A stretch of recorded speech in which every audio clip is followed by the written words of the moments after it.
Hello everybody, today I'm here with a new lecture of Planck's constant theory. In this video lecture, we'll be covering the basics of the Planck's constant quantum theory and its postulates. So here we have a theory with postulates, but I don't think we should go directly with that. Firstly, we need to understand the concept of classical and modern physics, which is a huge difference between Planck constant theory because Planck quantum theory is only applicable on modern physics.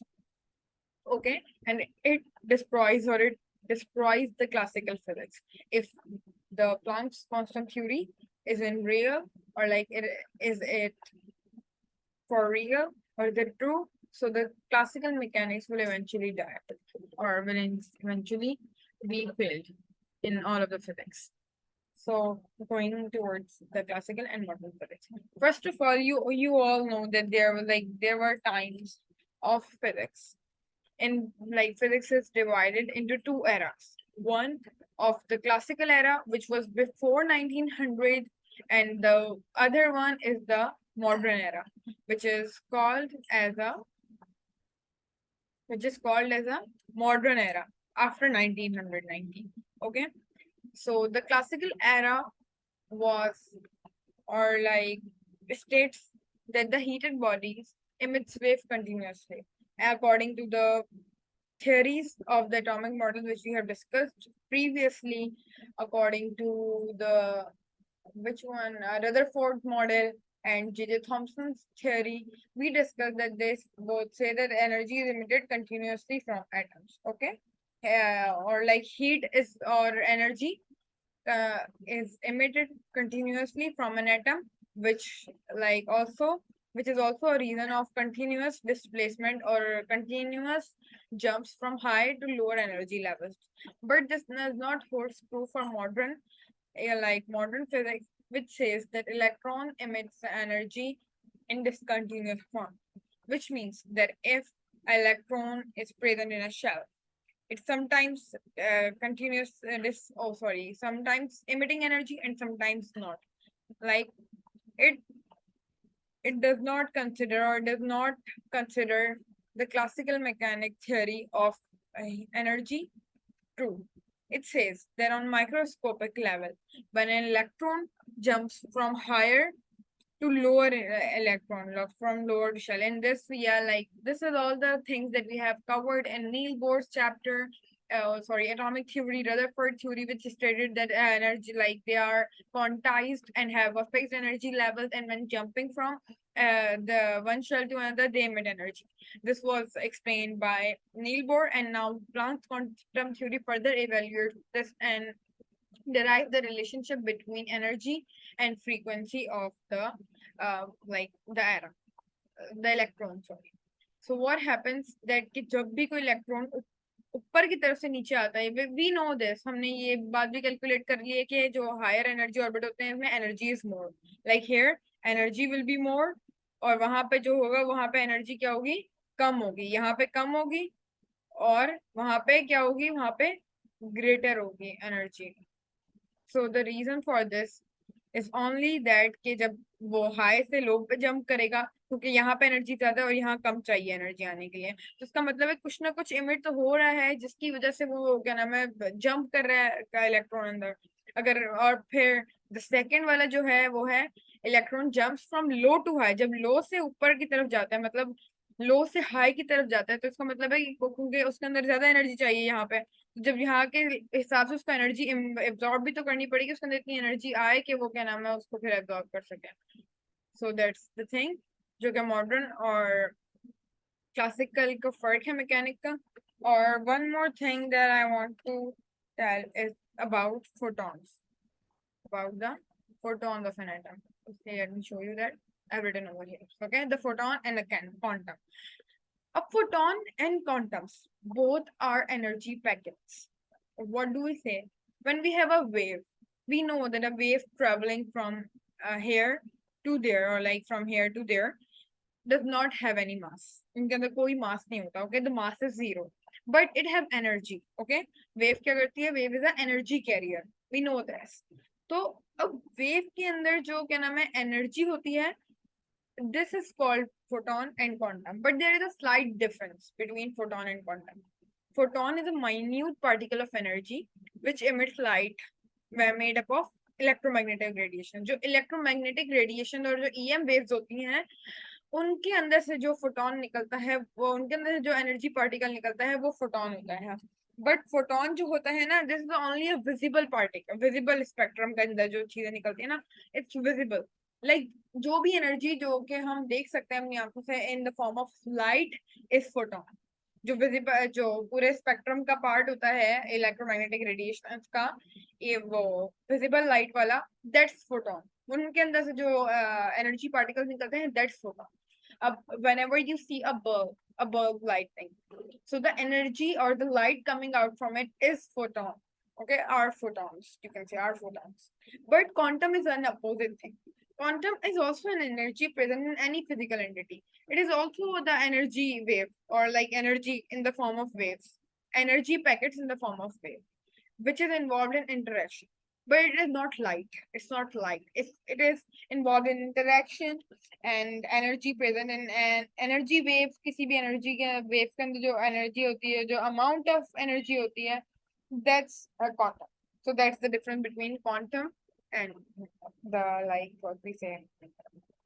But one more thing that I want to state here, that in quantum mechanics,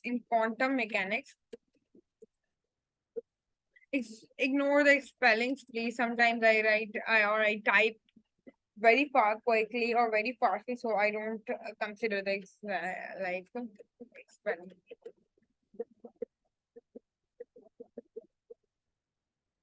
It's way. So one more concept that was given by quantum mechanics, or like that is given in quantum mechanics or modern physics, we can say, is that the matter at basic level is wave.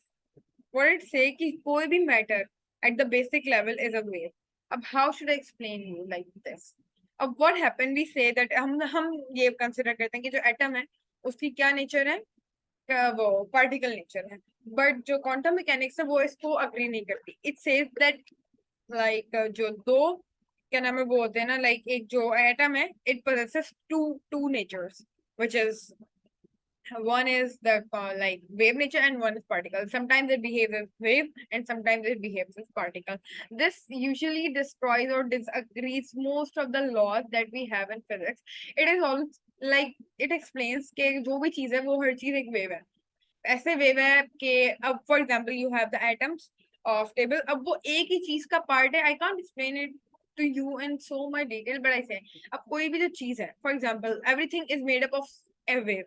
अब कोई भी atom में क्या हुआ कि एक wave थी, wave ने जाके क्या नाम है किसी टेबल को जगह बना ली, टेबल बन गई और वहां पे जाके वो बन गई. मतलब ये हमें नजर आ रही होती है ये वेव है.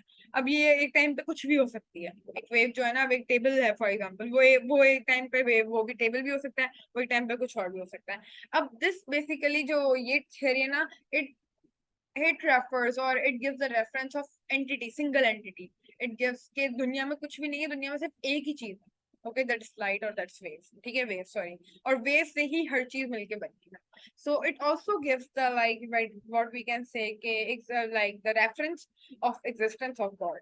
कि एक मतलब like Allah is all alone and उसका कोई शरीक नहीं है, और जो हर चीज है ना ये उसके ही एक तरीके मतलब उससे ही बनी है.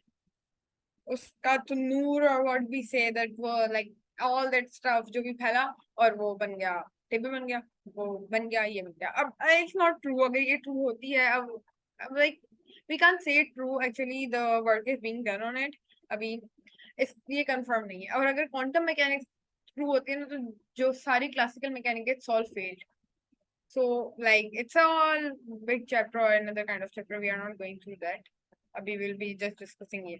अब हमने ये बात कर ली कि बस ये समझाने का था कि जो इलेक्ट्रॉन है और जो एटम है, अब सॉरी वो के क्या नाम है, वो एट अ टाइम पार्टिकल भी बिहेव करता है और वेव भी बिहेव करता है इन क्वांटम मैकेनिक्स. अब what happened in 1900, Max Planck propose a theory about the nature of light.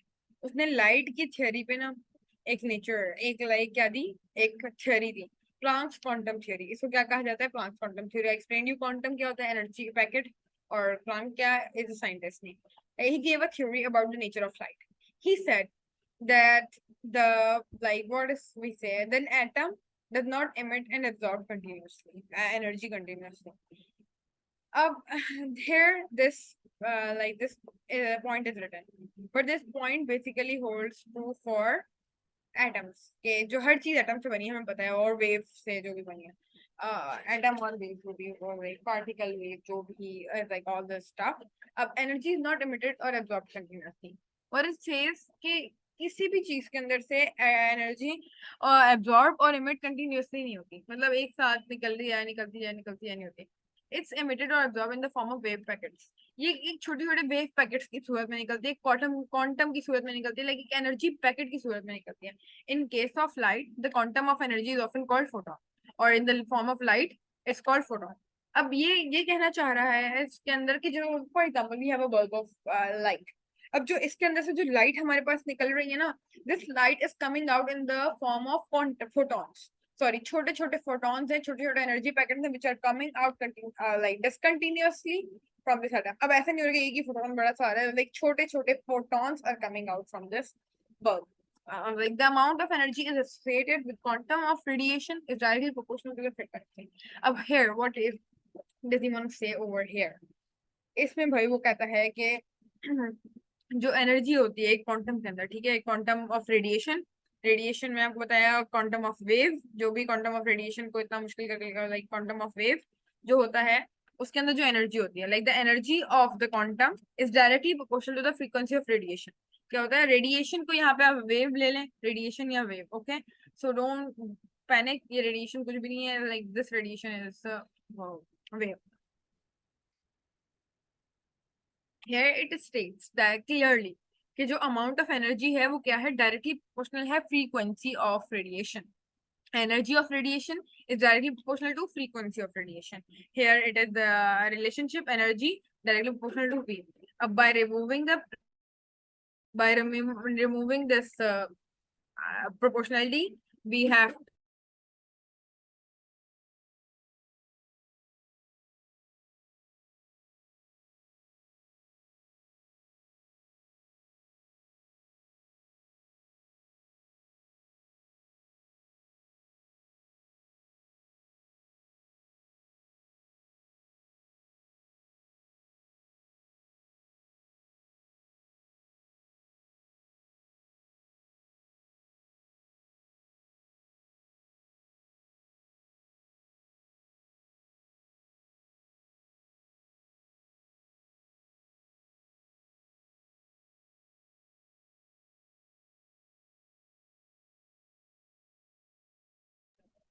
अब now when removing the proportionality sign, we have to place a proportionality constant instead of this. So he observed that the Planck's constant that we know, its value is 6.625 into 10 power minus 34 joule per second, is a constant which is verifying the relationship between energy and frequency.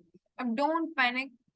जिस तरह से we have a simple simple simple equation के energy directly proportional the P थी, we के फिर directly proportional का sign हटाया तो एक प्रोपोर्शनलिटी कांस्टेंट आता है. अब उसने डेफिनेटली, अब एक प्रोपोर्शनलिटी कांस्टेंट हम ऐसे नहीं पता जाता कि क्या है और क्या नहीं, मतलब ऐसे आ गया हमारे पास प्रोपोर्शनलिटी कांस्टेंट के, no it's not like this. उसने काफी स्टडी की होगी, काफी रिसर्च की, उसने डिफरेंट नंबर्स को यहाँ पे लगा के देखा होगा और कोई ना कोई नतीजे पे उसने फिर पहुंचा और उसने रिसर्च के बाद पता चला कि जो प्रोपोर्शनलिटी कांस्टेंट है वो है एच में. Up here, C point is that a body can emit or absorb energy in terms of integral multiples of quantum. What does it say over here? कि जो स्मॉल स्मॉल एनर्जी होती है ना packet की, जो packet of light हम कहते हैं, पैकेट ऑफ एनर्जी और पैकेट ऑफ लाइट जो भी, ठीक है.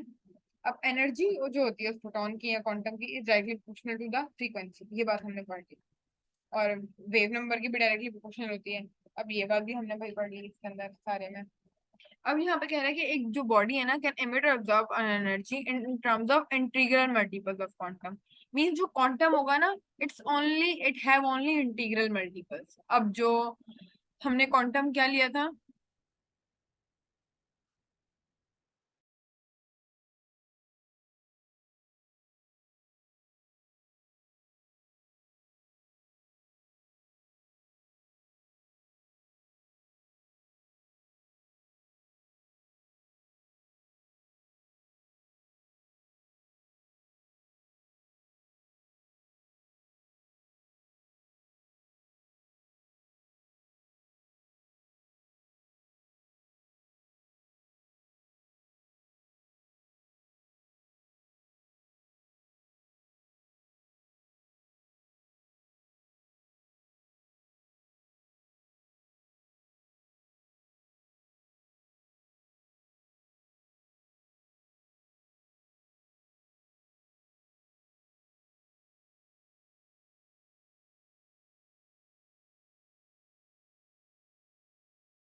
So now I told you कि क्वांटम क्या था। अब ये जो हमारे हमने पहले इक्वेशन डिस्कस की यहाँ पे, E is equal to h frequency, ठीक है, वो थी एक फोटोन की एनर्जी। अब like it's about one photon, ठीक है, वन फोटोन उसकी एनर्जी थी।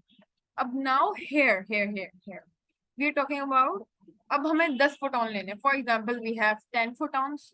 सो हम क्या करेंगे, डेफिनेटली जो एनर्जी होगी ना फिर वो 10 टाइम मल्टीप्लाई हो जाएगी, it's only the integral multiple. अब यहाँ पे वो ये बात कहना चाह रहा है कि एक फोटोन की एनर्जी एक से ज्यादा नहीं होगी या दूसरे से ज्यादा नहीं होगी, या जिसकी अगर सेम फ्रीक्वेंसी है और सेम एनर्जी है, सो दे आर सेम, लाइक वो है सेम वन, सेम उनकी क्या नाम है जो होगी फोटोन की वो एनर्जी होगी।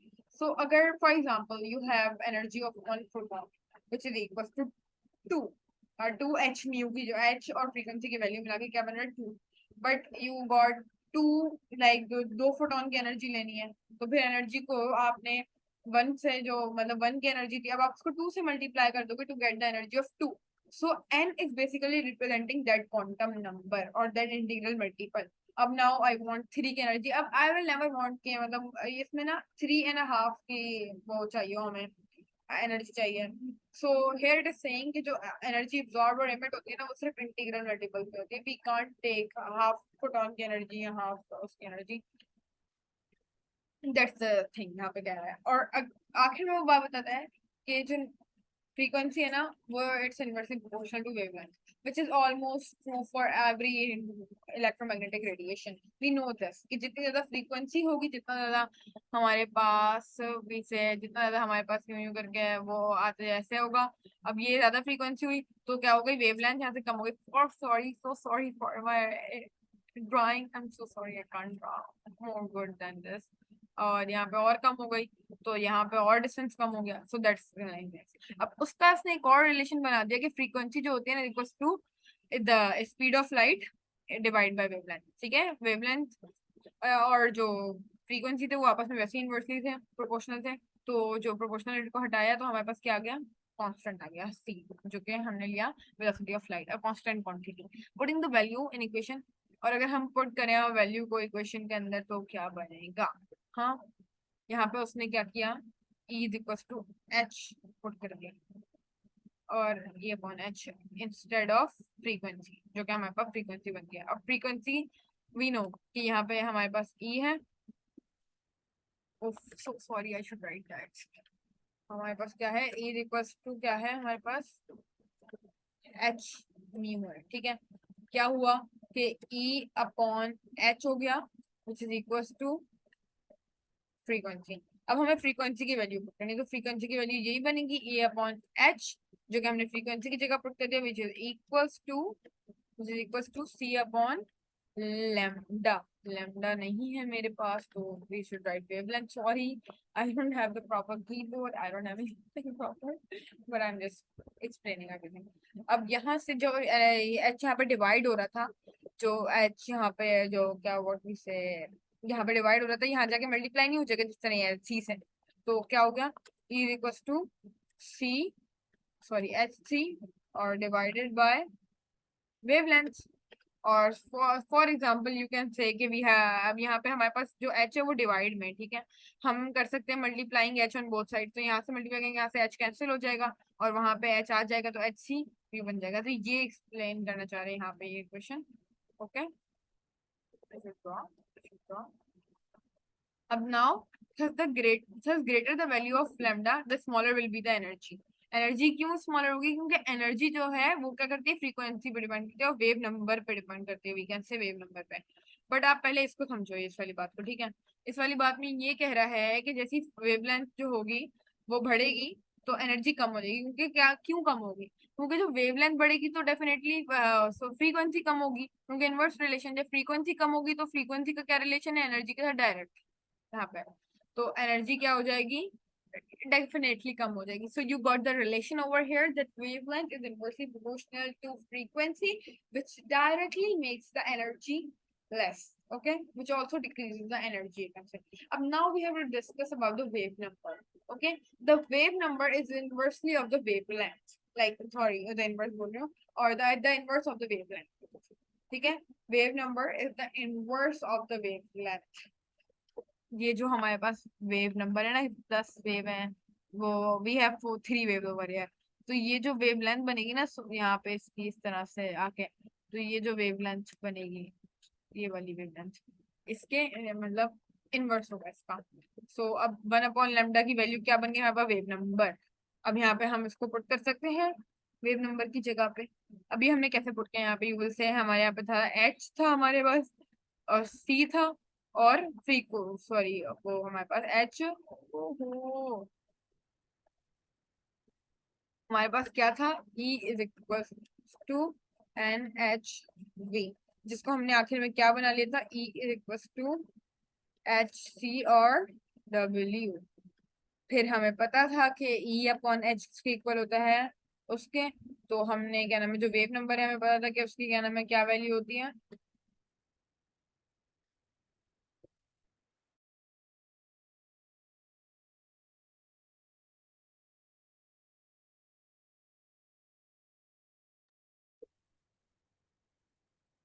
अभी देखें, हमें पता था कि क्या नाम है, जो वो वेव नंबर है उसकी, सो सॉरी, क्या वैल्यू होती है उसकी, वेव नंबर की 1/λ।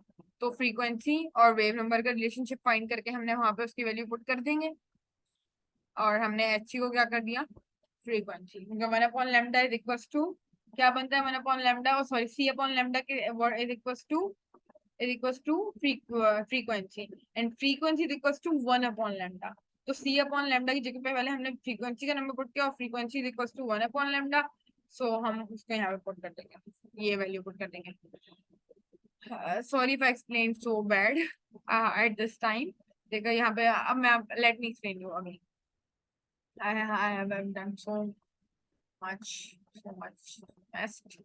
So अब now we need to understand velocity C/λ. Okay, oh sorry, frequency is equal to C/λ. Lambda lambda अब यहाँ पे हमें पता चल गया, यहाँ पे लैम्डा क्या बनेगा। अगर हम देखा जाए तो अगर लैम्डा जो है वो 1/फ्रीक्वेंसी के तो है, 1/वेव नंबर है, तो 1/ जो वेव नंबर होगा वो भी तो लैम्डा के इक्वल होगा। Why do we forget this, ठीक है, वेव लैम्डा जो होगा वो 1/वेव नंबर के इक्वल होगा। तो अगर हम यहाँ पे 1/वेव नंबर लैम्डा की वैल्यू पुट करें, विच इज 1/, यहाँ पे अगर हम लैम्डा की वैल्यू पुट करें, लैम्डा किसके इक्वल है, लैम्डा को हम ले लेते हैं वेवलेंथ से, जैसे हमने जैसे लिया था पहले। और वेवलेंथ किसके इक्वल है, 1/फ्रीक्वेंसी। इसको मैं कैसे रिप्रेजेंट करूँ वेव नंबर को, वेव नंबर, ठीक है। और हमने जो वेवलेंथ है उसकी जगह पे वेव नंबर की वैल्यू पुट करेंगे, कैसे करेंगे, जो हमारे पास फ्रीक्वेंसी है उसको मैं वी से ही रिप्रेजेंट कर रही हूँ, मुझे इक्वल टू C/λ, जो कि वी है। अब लैम्डा की जगह पे हम जो वैल्यू है वो पुट करेंगे, V is equal to C/, wave number की जगह पे क्या वाला कुछ जुड़ेगी, डिवाइडेड बाय, अब इसको थोड़ा इस तरह लिखना पड़ेगा, 1/वेव नंबर। अब इसको थोड़ा सा अंडरस्टैंड करने के लिए आई शुड फर्दर इलेबोरेटेड, मुझे सी डिवाइडेड बाय और C डिवाइड बाय, और हम इस तरह लिख लेते हैं इनको, where is the division sign, division division की साइन नहीं होती क्या हमारे पास, oh we don't have the division sign, ठीक है, डिवीजन की साइन आ गई, और 1/λ। तो अब हम क्या करेंगे, यहाँ पे 1/λ है, और ये डिवीजन की साइन है, हमें इसको डिवीजन की साइन को जब हमें कल्टीवेट करना होगा या हमें रेसिप्रोकल में करना होगा, तो हम λ/1 कर सकते हैं, मतलब wave number sorry wave number upon 1 कर सकते हैं। जब हम वेव नंबर अपॉन 1 करेंगे तो यहाँ पे मल्टीप्लाई आ जाएगा, वी इक्वल टू क्या हो जाएगा, सी वो वेव नंबर, तो वेव नंबर आ गया, तो क्या बन गया हमारे पास, जो वी फ्रीक्वेंसी है वो बन गई C इंटू वेव नंबर। जो हमारे पास हमें पता था कि क्या है, E इक्वल टू हमारे पास क्या है, एच सी म्यू। जब C way into wave number आया हमारे पास, तो हमने उसकी जगह पे इसकी वैल्यू पुट कर दी, और वेव नंबर किसके इक्वल है, 1/λ के, तो सी का सी हमने वैसे ही रहने दिया, और वेव नंबर को लैम्डा करके लिख दिया। Like this is the basic equation यहाँ पर बनी है। I think I was not able to explain that much good to you, but so sorry for that. अब यहाँ पे हमने क्या नाम है वो इक्वेशन बना ली, जो भी थी, ठीक है। इसको आप इसके भी इक्वल कर सकते हैं, wave number equal to H C और वेव नंबर। अब the energy of the radiation is directly proportional to the frequency हम पढ़ चुके हैं. So it can be concluded that the energy of a photon is related to its frequency, wavelength and wave number. It's only saying over here कि जो energy होती है वो किस किस चीजों के ऊपर डिपेंड करती है. There are some factors which is frequency, wavelength and wave number. अब the number of waves passing through a point per second is called frequency. हमें पता है कि जितना ज्यादा मतलब एक पॉइंट से यू करके पास करती है, जितनी ज्यादा क्या नाम है वेवलेंथ कम होगी उतनी ज्यादा फ्रीक्वेंसी होगी, जितनी जल्दी जल्दी पास करती जाएगी. And the distance between two adjacent crust or trough is called wavelength. जो डिस्टेंस होता है between two adjacent crust and trough is called wavelength. wavelength होती है जो ऊपर से नीचे से लेके ऊपर तक जो डिस्टेंस होता है ना किसी वेव का, that's called wavelength. जो कि एंगस्ट्रॉम में भी डिनोट की जाती है for some smaller waves with like 10 point -10 होता है, हमें पता है एंगस्ट्रॉम का मतलब. अब नीचे हमारे पास है like what do we say sorry example जिसके अंदर photon of light with energy 10⁻⁻² is emitted by a source of light. Energy दे दी हमें, convert this light into wavelength. हमें वेवलेंथ फाइंड करनी है, फ्रीक्वेंसी फाइंड करनी है, वेव नंबर फाइंड करना है, और जो बी पार्ट है उसके अंदर हमें सेंटीमीटर और सेंटीमीटर इनवर्स में फाइंड करनी है. तो पहले हम उसको कर लेते हैं. फॉर्मूला जो लगाया है वो ये तीनों है. अब की equals to H mean like H frequency, तो ई हमें दी हुई है, एच भी हमें पता है, तो इससे हम फ्रीक्वेंसी फाइंड कर लेंगे विच इज लाइक दिस, इस तरह बन जाएगा. अब यहाँ पे नीचे उन्होंने करके दिखा दी. अब वेवलेंथ कैलकुलेट करने के लिए क्या करेंगे, वेवलेंथ कैलकुलेट करने के लिए भी वही फॉर्मूला लगाएंगे. Wavelength equals to C upon lambda, जो हम ऊपर देख के आ चुके हैं. तो मैंने अभी भी करवाया था, सी अपॉन वेव नंबर, जो कि हम अभी ऊपर लाइक कहाँ था, ओहो दैट्स डिलीटेड, बट आप पीछे आके रिकॉर्ड देख लेगा उसके अंदर, वीडियो के अंदर. उस तरह फाइंड करेंगे तो वेव नंबर हमें पता चल जाएगा, वही वेव लेंथ हमें पता चल जाएगी. फिर जो दूसरे में किया है उसके अंदर 1/λ किया, जो कि वेव नंबर हमें पता है कि वेव नंबर का फॉर्मूला 1/λ है, तो वो आ गया हमारे पास. बी पार्ट में जो हमने करा है ना, दैट्स समथिंग डिफरेंट. उसमें हमने एनर्जी थी ना उसको जूल से अर्थ में कन्वर्ट किया. अब वी नो कि 1 जूल इज इक्वल टू 10⁻⁻⁷, मतलब हमारे पास 10⁻⁻19 जूल थी.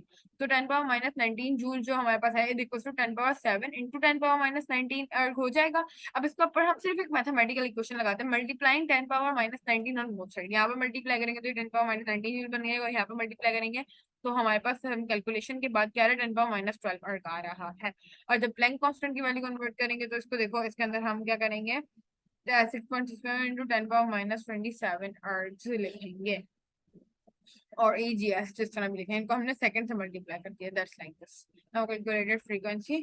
अब फ्रीक्वेंसी करेंगे कैलकुलेट, जो कि बनती है A V is equal to A H से करेंगे. अगर में हमारे पास दोनों प्लैंक कांस्टेंट की वैल्यू आ गई है और उसकी वैल्यू आ गई है, तो उसको हम लगा कर दिया. अब फॉर्मूला लगाया, फिर वेवलेंथ फाइंड कर ली उसमें ही और सेंटीमीटर में, और फिर क्या नाम है वो 1/λ फाइंड के सेंटीमीटर इनवर्स में.